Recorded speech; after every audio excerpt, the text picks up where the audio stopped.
My name's Pete, welcome to the channel. On this episode we are revisiting the Barnsdale Railway Tunnel on the Hull and Barnsley Railway. I've been here before. Last time we couldn't get in. If you've watched that video, we went across the top, we examined all these spoil pits and we looked at where the ventilation shafts were, and we went to the eastern portal. And at the western portal behind me is Wrangbrook Junction, but also behind me we've got Ashton, and his video channel is called Exploring the Past and the Present on YouTube. Good morning. Go there, go and have a look. Covers loads of railway tunnels, so if they're your thing, he's your man.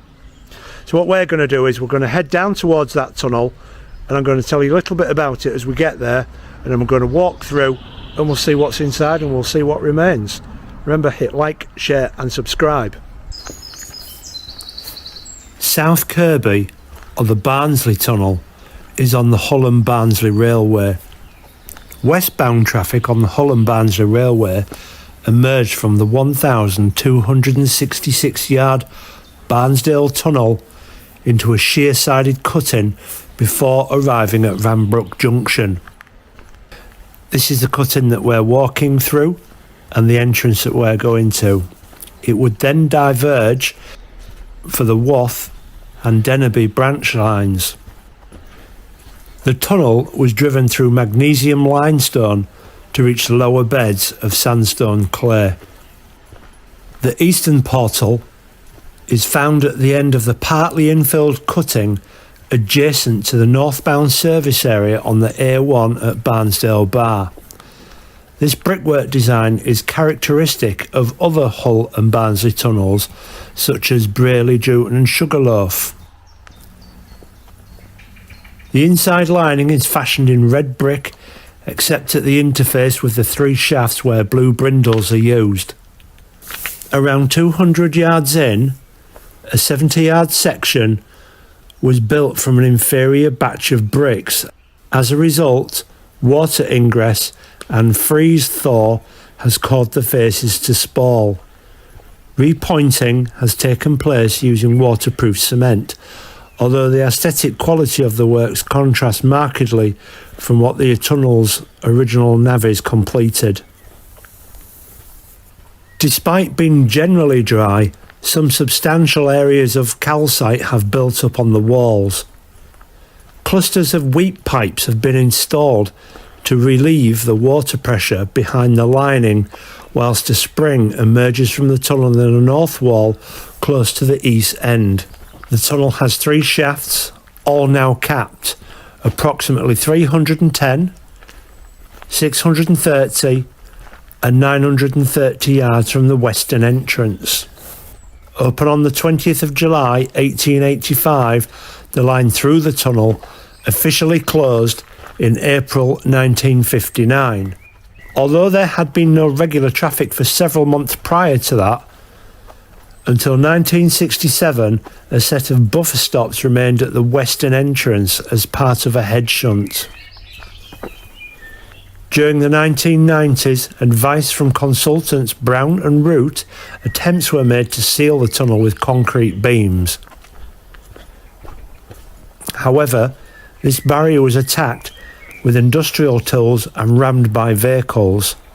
Eventually it was deemed to pose more of a hazard than the tunnel beyond it, and were removed. In 2010, the tunnel's owners, British Railway Board Residuary, erected fencing across both entries, but this too has been damaged. As we go inside, we should see that the tunnel remains in a fair condition, having benefited from patch repairs and repointing. As we can see, it's open. Let's get in, have a look before we go in. Oh, nearly fell. As we go in, we'll just have a quick look at the portal. We have done this before, so it'll be very brief. We'll get inside. Action. Okay, so here we are at one of the portals that is open. Typical style of the Hull and Barnsley Railway. That's what this is on. I'll tell you some more information about it, and you can see our way in there, and I'll show you some interesting stuff as we go in. Now that was our way in, Wrangbrook being down that way. Look how lush and green this cutting is, and where we're about to go is really quite foreboding. I mean, look at this entrance for a start. You don't want to be climbing over there and they don't want you going in. But this is where we're going. Now this is as straight as they come. I can actually see the portal down there. I don't know if the camera's picking it up. And as we enter, we've got your recesses here for shifting air. This prevents steam and smoke going into the tunnel too much and prevents it following a train in, and that creates your wind rush, which we see in the Barnsdale Tunnel quite significantly in that one. So what I'm going to do is I'm going to get down there. As I come across anything, I'll switch the camera on and I'll show you what we've got. So on our entrance here we've got some protective metalwork, vandal-proof anti-climb paint, but we've also come across an insulator, or what looks to be an insulator. This is probably where it fits onto the brackets. It does have some kind of texting on it around there, but we can't work out what it's. Oh, maybe it's an I for insulator, maybe. And you can see the insulator material up there. I don't know if there is any on the walls in this one remaining, but as we go down, I'm sure we'll point them out to you if they do exist. So let's get down this tunnel. So not far into the tunnel we come across our first refuge in there, and we've got Ashton back there. We're going down. Okay, so it is really quite good in here. I think what I'm going to have to do is switch to a different camera because I don't want to be setting the settings with this in the dark.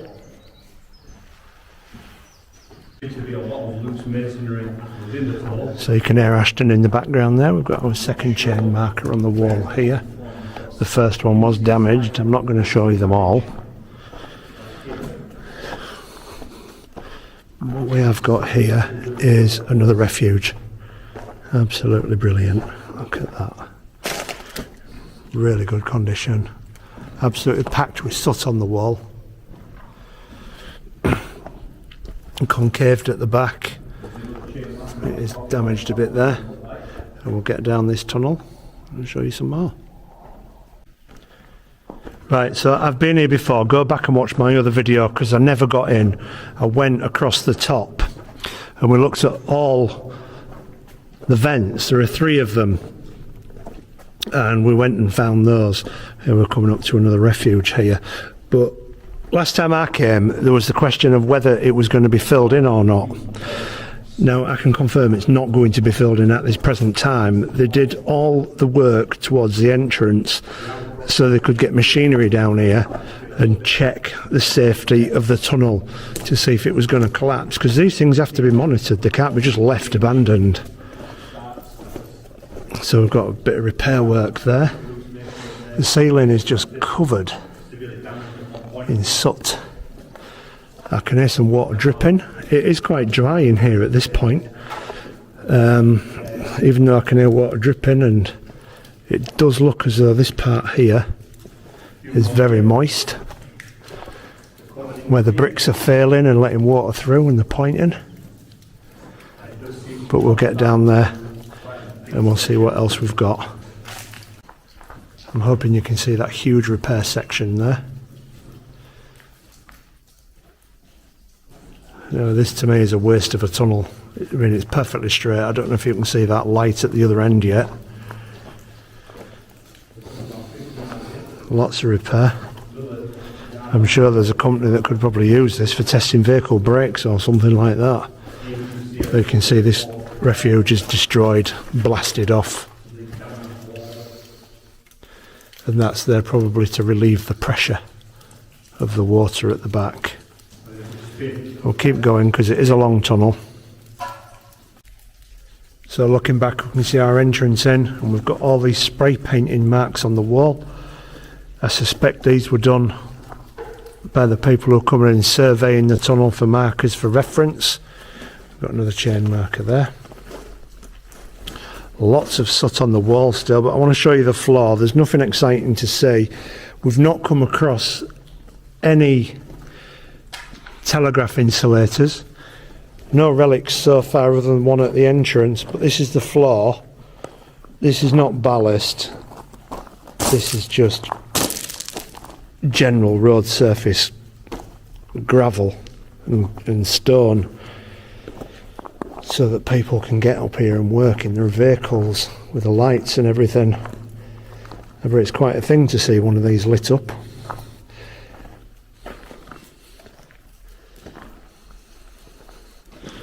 So there are a few more refuges. I've got one here, and again we've got our hall in the back there, which actually we've got some metalwork in there. They're probably our first relics. Pins, putting the tracks together through the fish plates maybe, or fastening things down to the sleepers. But as you can see, it's really dark, and we'll crack on. We'll see what else we can find. So we're getting close to probably 200 yards in from that entrance where we came in, and we've got this refuge here, which again has been bashed through at the back. But I wanted to show you this one because of the amount of soot on here. I'm going to try and see if we can get a depth on that for you. But there is literally just caked in it, and the whole tunnel must have been like this at one time. And then we can see calcium deposits turning it white as well. So at 1,226 yards we still have to come across our first vent, which have all been capped off. I expect there'll be a pile of rubble at the bottom here where it was. And I'll show you that vent when we get to it. Again, we've got a lot of the calcite deposits. And if we look down here, coping stones, rubble, so we must be approaching the air vent shortly.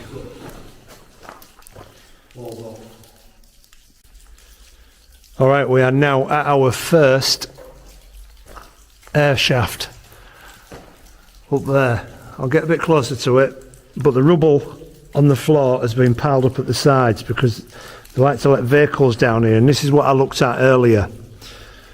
Loads of old brick. I do keep looking at the bricks to see if there's makers' names on them. Look, we've got one here, Rhodes Pontefract. A lot of these are from that same company. Rhodes Pontefract. Rhodes Pontefract. It's very unlikely that brick company still survives to this day. And I don't know if they're the original bricks, but there are that many here. They've clearly come from that shaft and been chucked down the centre and just heaped up at the side. If I go to the other side, can we identify any bricks over here? It would be cracking to find a Hull and Barnsley railway brick. That would just be the icing on the cake, and you know that would be coming home with me if I found that. But there just doesn't seem to be any other makers. Pontefract. Now I'm going to try and get underneath that shaft, and we'll shine up. Right at the top there is a little vent, and we've checked that on the last video. And here we are with our identification numbers. There you go. Department for Transport will take responsibility for this tunnel. Hull and Barnsley 3, 132 shaft 1. And we'll go down there and we'll try and find the other shafts. Okay, so a little further down the line, you can see just down there our portal where we're going. That's where we're coming from for your bearings. This refuge is in pretty good condition really. You can see a lot of water, it's really wet. So you've got your 3 arch line bricks at the top, convex shape at the back. I don't know if you can pick that up, but it is convex. We've got the hole in. We've got the calcite coming through. Down the bottom, we've also got that arch at the bottom for strength for these pillars, or what would be pillars at the side there. Here, telegraph insulator, smashed unfortunately, but a nice little find. Still exists here.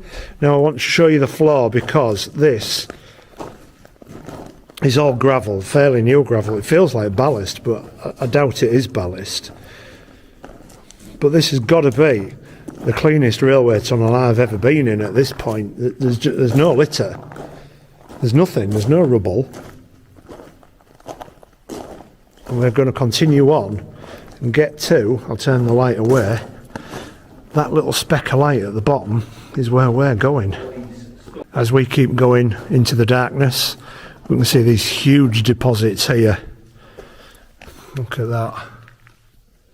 I'm hoping that you can see that's sticking off that wall a good couple of inches, piling up down the floor there. And then this is the refuge that it's all attached to and coming from, all surrounding there. There's a deposit here that's been dried out, long since been dried out. Never touched one.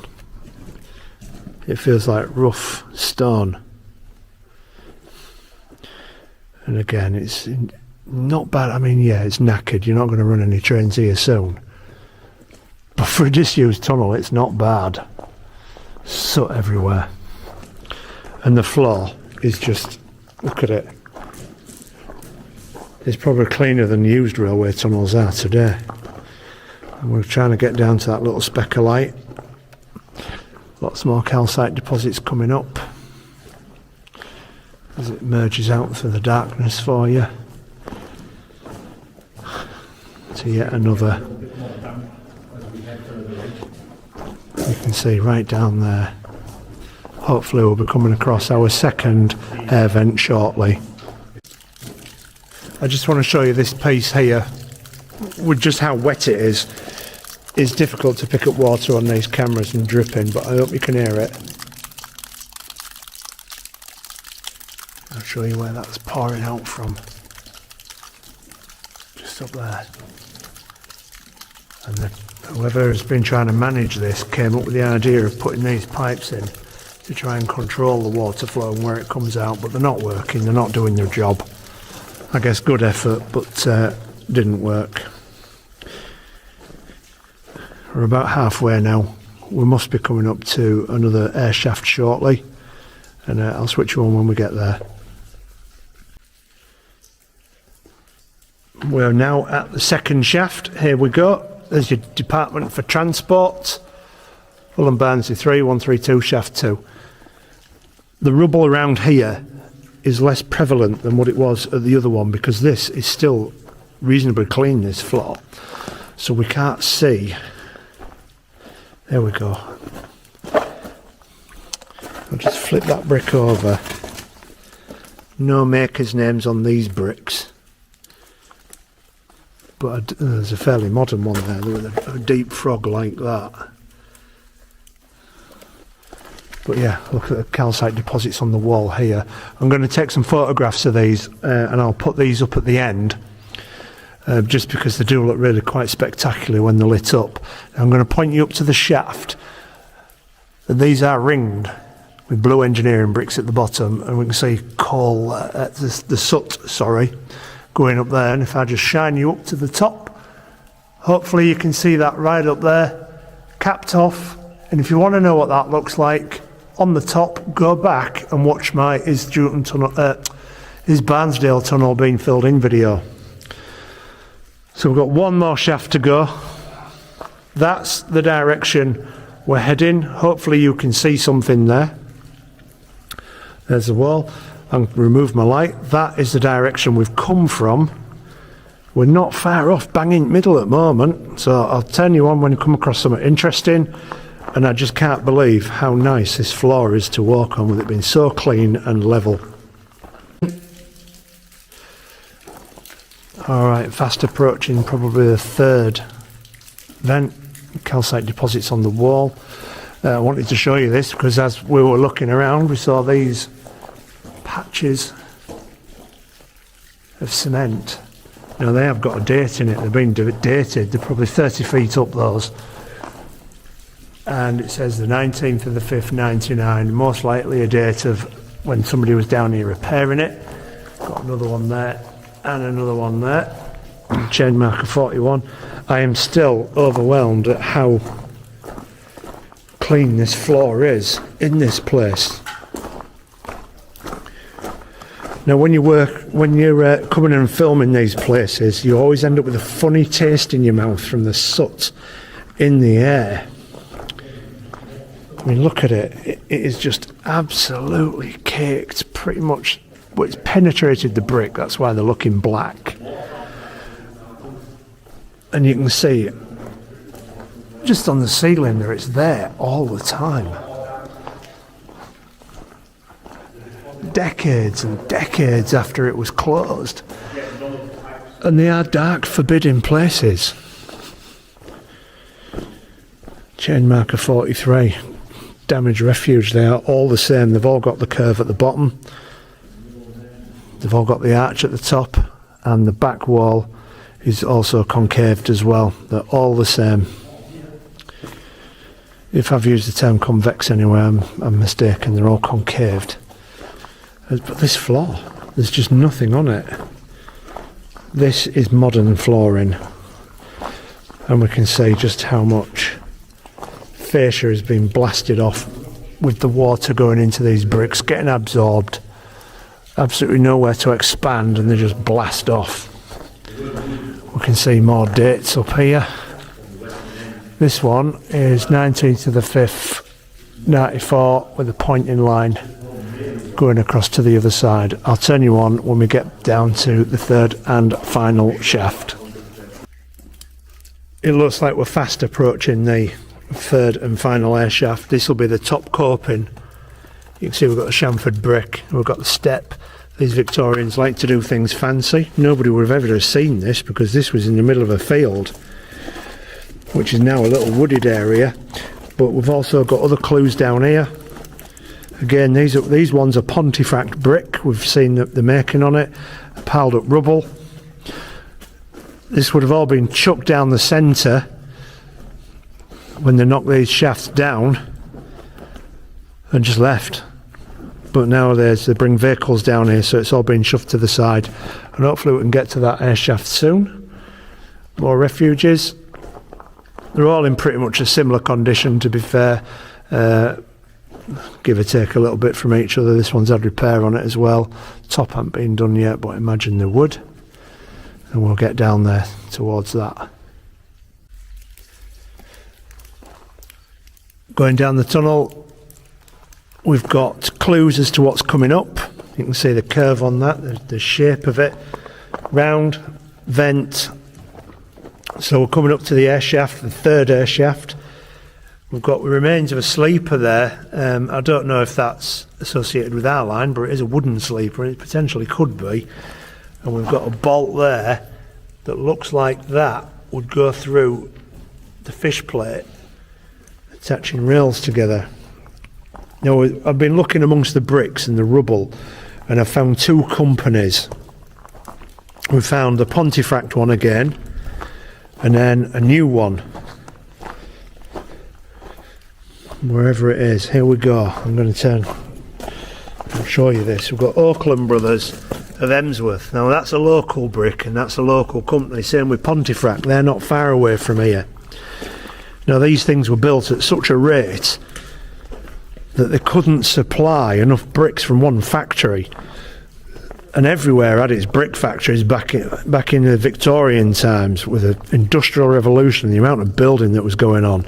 So they used to source the bricks from wherever they could get them from.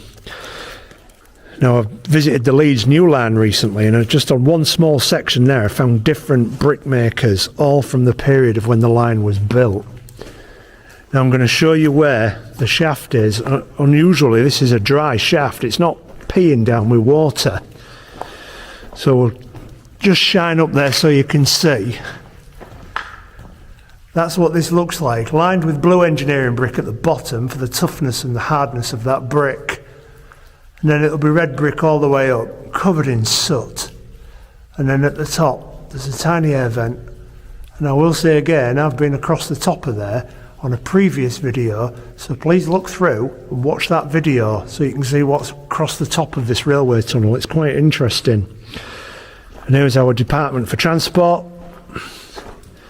Hull Barnsley, shaft 3. The next thing for us is going down there. There's an interesting little feature we still haven't found, which we know is in here. So I'll switch you on for that, and then we'll see how close to that end we can get. Now, it is so dark and miserable in these places that that end to us right now is looking so lush and green. I'm kind of excited to see it. Almost at the entrance, there's a huge water flow here, and there's a borehole in the wall, and somebody has put this up. Look, Sharon's Spring, and we can see that's a borehole there, probably just to actually drill to let this water out. Now I've heard of an urban legend where somebody called Sharon drank from this area and died, therefore named Sharon's Spring.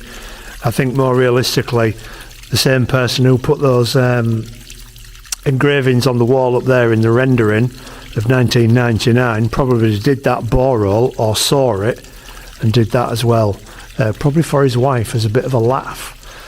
But I want to show you this point in here. It's like it's come out of a machine. This is not normal pointing, so if anybody knows what that is, let me know, put it in the comment. Same with Sharon, if you're from round here and you know who Sharon is, give us a shout. But I've never seen this sort of pointing before. It's obviously working because there's no water coming through it. But we're almost at the end now, and we'll try and get there. Now that is natural light, what you can see there. Coming through these tunnels, it's dark, forbidding. The air smells usually, leaves a funny taste in your mouth, and it's just dark and miserable and dank, and we're not meant to live underground. And it's horrible walking through these things, even though it's exciting and thrilling. Here we are, we're at the eastern end now. This end is flooded. I've managed to get through because it's not that deep at the edges. But you can see there, it's, well, I guess it's about a foot deep at its deepest. Mostly about 6 inches, piled up with a bit of rubble.